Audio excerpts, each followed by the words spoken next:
வணக்கம் நண்பர்களே, நீங்கள் பார்த்து கொண்டு இருப்பது உங்கள் கௌசிகா ரிவ்யூ. சரி வாங்க வீடியோக்குள்ள போய் என்ன நடக்க போகுது அப்படின்னு சொல்லிட்டு பார்த்தீங்கன்னா, நாம இப்போ நம்ம மல்லி பண்ண சாதனையை தாங்க பார்க்க போகிறோம். மல்லி அப்படி என்ன பண்ணாங்க ஏது பண்ணாங்க அப்படின்னு சொல்லிட்டு பார்த்தீங்கன்னா, அதாவது ரேணுகா இருக்காங்களா, அவங்க உண்மையான சுடரி அப்படின்றதுக்கான ஆதாரத்தை நம்மளால திரட்ட முடியல. ஆனால் அந்த சுடரியால் பாதிக்கப்பட்ட நிறைய ஆளுங்க இருக்காங்க, நிறைய தொழிலதிபர்கள் இருக்காங்க. அவங்க எல்லாரும் ஒன்று திரட்ட முடியாது. ஆனால் அதில் யாருன்னா ஒருத்தரை கண்டுபிடிக்க முடியல. இதுக்கு முன்னாடி நகைக்கடைக்காரன் அந்த வீட்டுக்கு வந்திருந்தாலும் அவன் மூலியமா வேற யாரானா பாதிக்கப்பட்டு இருக்காங்களா, கண்டிப்பாக அவங்ககிட்ட யாரானா போய் சொல்லியிருப்பாங்க, இந்த மாதிரி நாங்களும் பாதிக்கப்பட்டோம்னு சொல்லிட்டு. அப்படிப்பட்ட ஒரு நபரை நாம பிடிச்சி அவங்க மூலியமா இதை நம்ம காய் நத்தனோம்னா கண்டிப்பாக இதனால் நம்ம ஜெயிக்கலாம் அப்படின்னு சொல்லிட்டு ஒரு முடிவு எடுக்கிறாங்க நம்ம மல்லி. அதுக்கான முடிவில் அவங்க போய் டைரெக்டாக இறங்க முடியாது. ஏன்னா அவங்க எந்த இடத்துக்கு போனாலும் திடீர்னு அவங்களுக்கு ஆபத்து மேலே ஆபத்து வந்துனே இருக்கும். அதே சமயத்தில் விஜய்க்கு மறுபக்கம் கதிரேசன், நிஷா இவங்க எல்லாரும் சந்தேகப்பட ஆரம்பிக்குவாங்க. என்னம்மா உனக்கு அடிக்கடி வெளியே போறா அப்படின்னு சொல்லிட்டு. இதை கதிரேசன் அவரை வச்சு தான் இந்த வேலையை நம்ம செஞ்சாகணும். இந்த ப்ராஜெக்ட் அவரு இருந்தால் தான் கரெக்டான ஒரு நபர், அவரை வச்சு தான் ஒவ்வொரு காயின் நவுத்தணும் அப்படின்னு சொல்லிட்டு ஒரு ஐடியாவில் இருக்காங்க. கண்டிப்பாக இது செல்லுபடி ஆகுமா அப்படின்னு சொல்லிட்டு பார்த்தா கண்டிப்பாக இது ஒர்க் அவுட் ஆகதாங்க போகுது. இதில் ஜெயிச்சு காட்ட தான் போகிறாங்க. அது மட்டும் இல்லாமல் கரெக்டாக நம்ம மல்லி இருக்காங்களா, அவங்க எப்படி ஜெயிக்க போறாங்க அப்படின்னு சொல்லிட்டு பாத்தீங்கன்னா, கதிரேசன் போயிட்டு அங்க எங்கன்னு சொல்லிட்டு சுத்தின்னு இருக்காரு. அந்த சமயத்தில் நம்ம மனோகர் கரெக்டா வாட்ச் பண்றாரு எந்தெந்த இடத்துலன்னு சொல்லிட்டு. பாதிக்கப்பட்ட நபரோட போலீஸை கூட்டணும் வந்துடுறாரு. போலீஸ் வந்த உடனே நம்ம சந்திரகாந்தா மேலதாங்க. ஏன்னா ரோஜர் சீரியலே பார்த்துருப்பீங்க அவங்களோட பர்ஃபார்மன்ஸ். ஏன்னா நியாயம் தர்மம் எல்லாத்துலயும் அவங்க பின்னி பெடல் எடுப்பாங்க. அவங்க கிட்ட நம்ம மோதவே முடியாது. அவங்க நின்று ஒரு விஷயத்த சொல்ல ஆரம்பிச்சு அவங்க பக்கம் ஆர்கியூமெண்ட்டை சொல்ல ஆரம்பிச்சாங்கன்னா அந்த ஆர்கியூமெண்ட்டுக்கு எதிரே யார் வந்தாலும் தோத்து போயிடுவாங்க. அந்த அளவுக்கு ஒரு பக்கம் பர்ஃபெக்டான ஒரு ஆர்கியூமெண்ட் அவர் பண்றாரு. அப்படிப்பட்ட ஒரு நபரை நாம இழந்துடணுமா அப்படின்னு சொல்லிட்டு பார்த்தீங்கன்னா அதுக்கு மேலே இழக்க முடியாது, இழக்கவும் மாட்டோம். வெற்றின்றது நமக்கு நிச்சயம். ஆனால் அதுக்கான தருணத்தை நாம தான் ஒரு பக்கம் அமைச்சுக்கணும் அப்படின்ற ஒரு வாய்ப்புல தான் போயின்னு இருக்கு. சரி, இந்த மாதிரி எல்லாம் ஒரு பக்கம் போயிட்டு இருக்க அதே சமயத்தில் மறுபக்கம் என்ன நடக்க போகுது அப்படின்னு சொல்லிட்டு பார்த்தீங்கன்னா, கரெக்டாக நம்ம வெண்பா இருக்காங்களா, அவங்க இருந்து வராங்க வீட்டுக்கு என்ன பண்றாங்க அப்படின்னு சொல்லிட்டு பார்த்தீங்கன்னா, மல்லியம்மா கிட்ட போய் மல்லியம்மா என்னை விட்டு போயிருவீங்களா, இதுக்கு மேலே இந்த வாழ்க்கையில் நான் இருக்கவே மாட்டேனா அப்படின்னு சொல்லிட்டு சோகமா சோதனையில வேதனையில கதறி தேம்பி அழுதுன்னு இருக்காங்க. அதை பார்க்கும்போது நமக்கே ஒரு பக்கம் வேதனையாக தான் இருக்கு. என்னடா இந்த அளவுக்கு ஒரு பக்கம் வெண்பா ஃபீல் பண்ண இருக்கா, இவங்க புரிஞ்சுக்காம எல்லாரும் ஒரு பக்கம் சண்டித்தனம் பண்ணிருக்காங்களே அப்படின்னு சொல்லிட்டு வெறுப்பாகவும் கடுப்பாகவும் தாங்க இருக்கு. என்னங்க பண்றது, எல்லாத்தையும் ஒரு பக்கம் சகிச்சுக்கிட்டு தான் ஆகணும். மல்லி இருந்து வெண்பா நீ எதுக்கும் கவலைப்படாத, கூடிய விரைவில் கூடிய சீக்கிரம் உண்மை எல்லாருக்கும் தெரிய வரும். அதுக்கப்புறம் யாருக்கும் எந்த பிரச்சனை இருக்காது, நம்ம சந்தோஷமா இருக்கலாம் அப்பா கூட, நீ கவலையே படாத. அந்த ரேணுகான்னு சொல்லிட்டு போலியா அந்த வீட்டுக்குள்ள உங்க அம்மா இருக்கிறவ கூடிய விரைவில் கூடிய சீக்கிரம் இந்த வீட்டை விட்டு போக தான் போறா அப்படின்னு சொல்லிட்டு சொல்றாங்க. இதை கேட்டது ஷாக் ஆயிருது ஒரு பக்கம். இப்போ என்ன பண்ண போறாங்க ஏது பண்ண போறாங்க எப்படியெல்லாம் கொண்டு போக போறாங்க சீரியல் அப்படின்னு சொல்லிட்டு தெரியாம பதட்டம் ஒரு பக்கம், பயம் ஒரு பக்கம், எல்லாமே ஒரு பக்கம் நம்மளை போட்டு வதக்கி நிற்குதுங்க.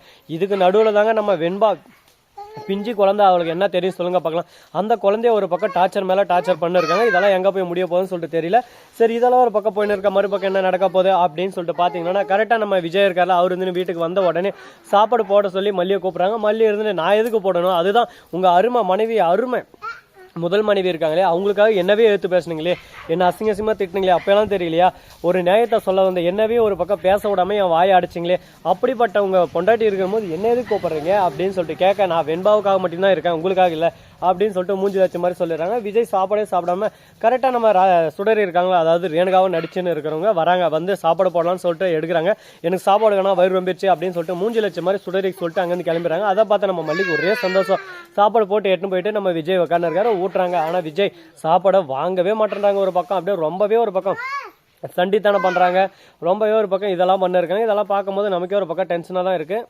இப்படி தாங்க ஒரு பக்கம் நடந்துன்னு இருக்கு. இந்த மாதிரி எல்லாம் ஒரு பக்கம் குடும்பத்தனம் நடந்துன்னு இருந்தாலும் இதெல்லாம் எங்க போய் முடிய போகுதுன்னு நம்ம யாருக்கிட்ட சொல்ல முடியும் சொல்லுங்க பார்க்கலாம். சரி, முடிஞ்சிருச்சு, இதுக்கப்புறம் என்ன பண்ண போறோம் அப்படின்னு சொல்லிட்டு பாத்தீங்கன்னா, கரெக்டா நம்ம விஜய் இருக்காருல, அவரு என்ன பண்றாரு அப்படின்னு சொல்லிட்டு பார்த்தீங்கன்னா, மல்லிக்கு ரொம்பவே ஆதரவா ஒரு பக்கம் பேச ஆரம்பிச்சாரு. மல்லி என்ன மன்னிச்சிருமா, நான் எல்லாமே உன்னை பத்தி நல்லா புரிஞ்சுக்கிட்டேன், என்ன பண்றது, நான் ஆளுங்க முன்னாடி டைரக்டா உன்னை திட்ட முடியாதுல்ல, அதுக்கப்புறம் என்ன சொல்லுவாங்க, ஒரு கேஸ் போட்டுருவாங்க. இந்த மாதிரி முதல் மனைவி இருக்கிற போதே ரெண்டாவது மனைவியை கல்யாணம் பண்ணிட்டோம் அப்படின்னு சொல்லிட்டு ஒரு கேஸ் போட்டா நாம தான் ஒரு பக்கம் பிரச்சனை இன்னல் மேலே இன்னல் நம்மளுக்கு வந்துகிட்டே இருக்கும்.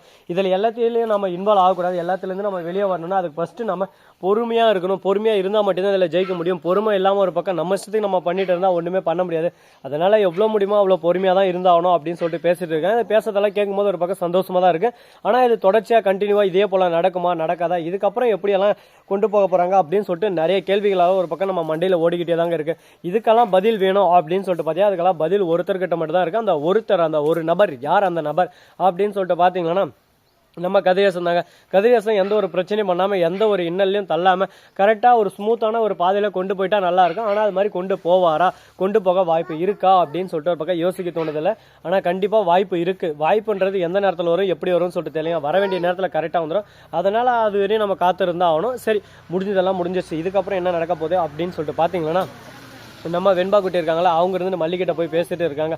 மல்லியம்மா அந்த சுடரியம்மா இருக்காங்களா, அவங்க யார்கிட்டயோ ஃபோன் பேசியிருந்தாங்க. நான் இப்போ தான் பார்த்துட்டு வந்தேன். அவங்க என்ன பேசினாங்க, எது பேசினாங்கன்னு சொல்லிட்டு எனக்கு தெரியல. ஆனால் யார்கிட்டயோ ஃபோன் பேசியிருந்தாங்க அப்படின்னு சொல்லிட்டு நடந்தது வந்தது போனது சொந்த கதை சோ கதை எல்லாத்தையும் சொன்னிருக்கேன். இது கேட்டது ஷாக் ஆயிரம் ஒரு பக்கம். ஐயோ இது உண்மையா, இப்படி நடந்துச்சா, இதுக்கெல்லாம் காரணம் யாரு, இதுக்கு மூல காரணம் யாரு அப்படின்னு சொல்லிட்டு எல்லாத்தையும் ஒரு பக்கம் தெரிய வச்சுட்டாங்க. இதுக்கப்புறம் ஒன்றுமே பண்ண முடியாதுங்க. ஐயோ முடிஞ்சு சொல்லி அப்படின்ற இதில் தான் தள்ளுப்பட்டு இருக்காங்க. இதுக்கப்புறம் என்ன பண்ண போகிறாங்க, எது பண்ண போகிறாங்கன்னு சொல்லிட்டு தெரியல. பார்ப்போம். எல்லாமே ஒரு பக்கம் பாசிட்டிவான ஒரு வைபாக இருக்க போகுது அப்படின்னு சொல்லிட்டு நினச்சின்னு இருக்கும். அது போல் இருக்குமா இருக்காதா அப்படின்ற சுவாரஸ்யம் நிறைஞ்ச நிறைய விஷயத்தை தான் பார்க்க போகிறோம். இந்த வீடியோ உங்களுக்கு பிடிச்சிருந்தா லைக் பண்ணுங்கள், கமெண்ட் பண்ணுங்கள், ஷேர் பண்ணுங்கள், டிண்டிங் மேலே தட்டி விட்டு போங்க. அப்போ தான் நான் போகிற அடுத்த வீடியோ உங்களுக்கு உடனே வரும். மிக்க நன்றி. தேங்க்ஸ் ஃபார் வாட்சிங். டாடா சி. நன்றி, வணக்கம். அந்த மாதிரி தருங்க.